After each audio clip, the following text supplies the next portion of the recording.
Hi again everyone. I thought I might just provide one last final update for the week regarding my trading.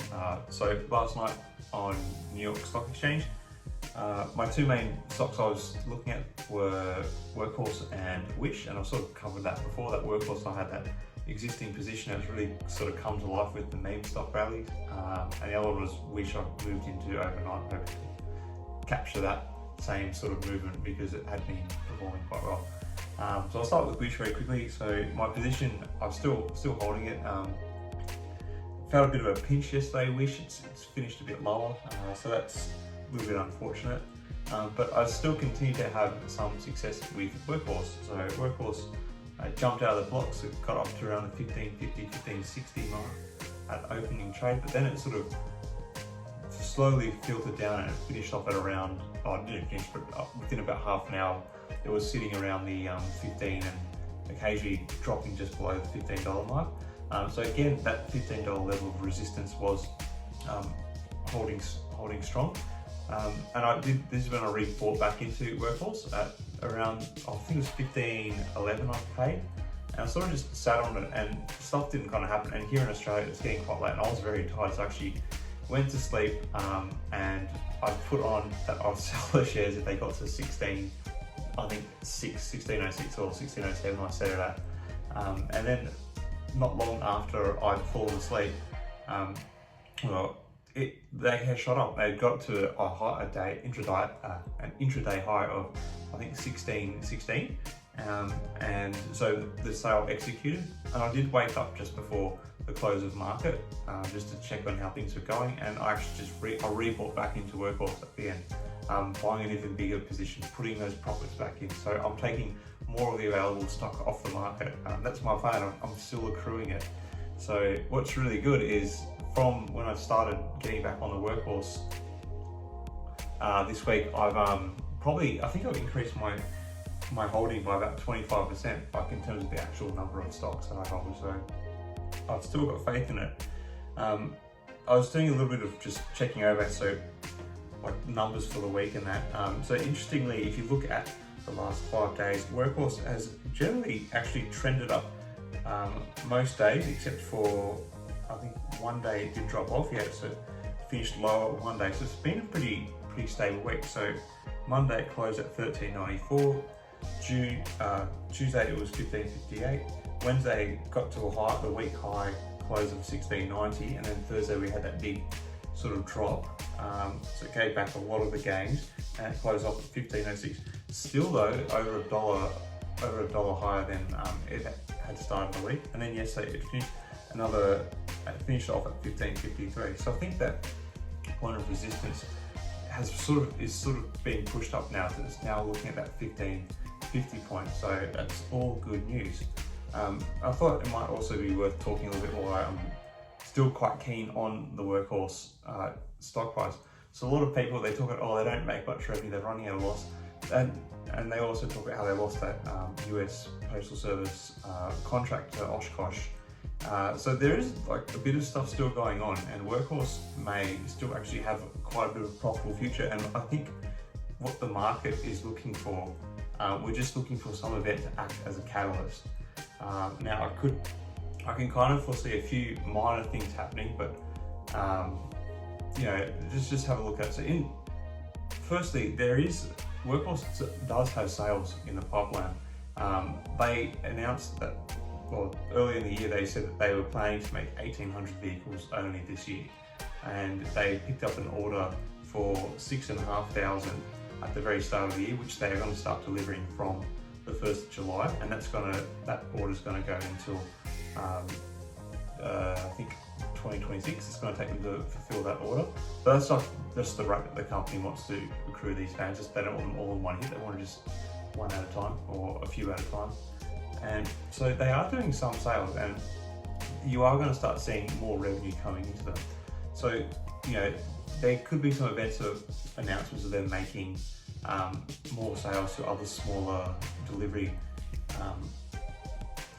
companies. So, and one of the things that Workhorse is quite advantaged in is that they have that integrated drone technology with their vans.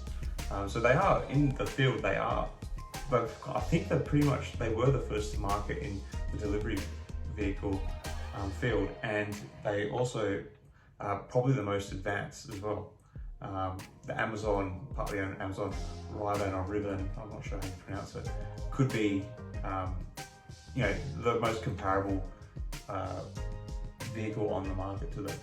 So there's still a possibility of other sales. I think that's if that happens, that's going to kick the interest in the share up a little bit more, and even further push that short squeeze. Another sort of minor thing that gives me a bit of faith in Workhorse's future is that just the other month they actually committed to sponsoring Cincinnati FC in the Major League Soccer, which obviously it's not like the NHL or the NFL or the NBA over there, but it's still a pretty popular sport. And they've got some naming rights at this brand new stadium that they have. So, like that sort of could be looked at too as it could be a company sort of saying that, oh, we've got to try and do something to give confidence to our shareholders. And that might be what this move has to do with. But the other thing is it could be sort of just an indication that, perhaps they're not totally, they definitely see themselves as a going concern. They're going to still be around. I think that's a good, that's my key takeaway I'm sort of leaning towards here, being a bit pessimistic.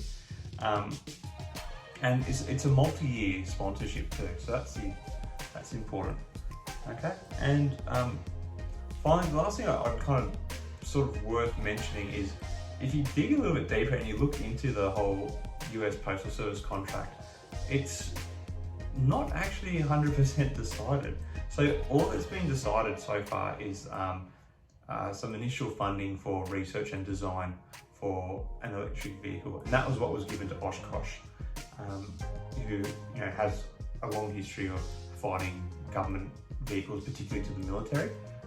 So that's where it's out there. But Oshkosh actually even sort of came out and said that they don't necessarily know if they have the expertise or the capacity to go fully electrical.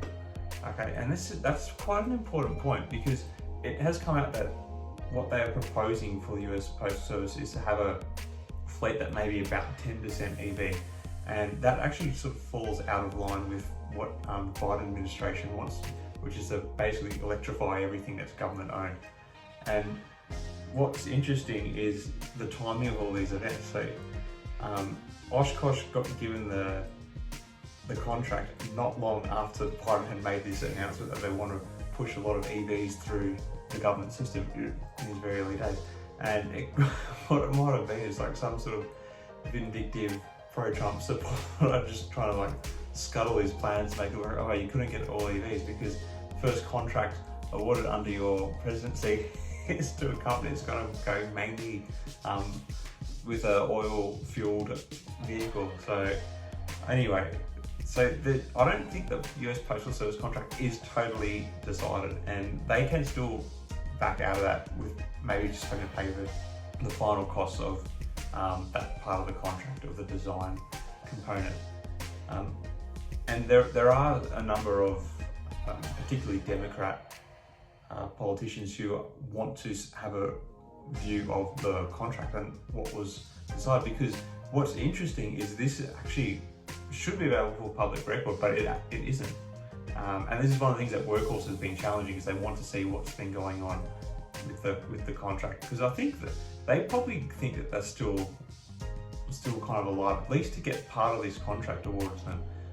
Especially when you consider that Oshkosh don't think that initially didn't think that they had the capacity to deliver on electric, and that's kind of the flavour of the month, is that the government wants all electric. So I think Workhorse still could be in with a bit of a chance to get some of this contract. Anyway, so we have to keep an eye on it. But I guess in terms of what we're looking for with the rally, is we are looking for a few positive catalyst events. There hasn't been really too much to come out from Workhorse recently.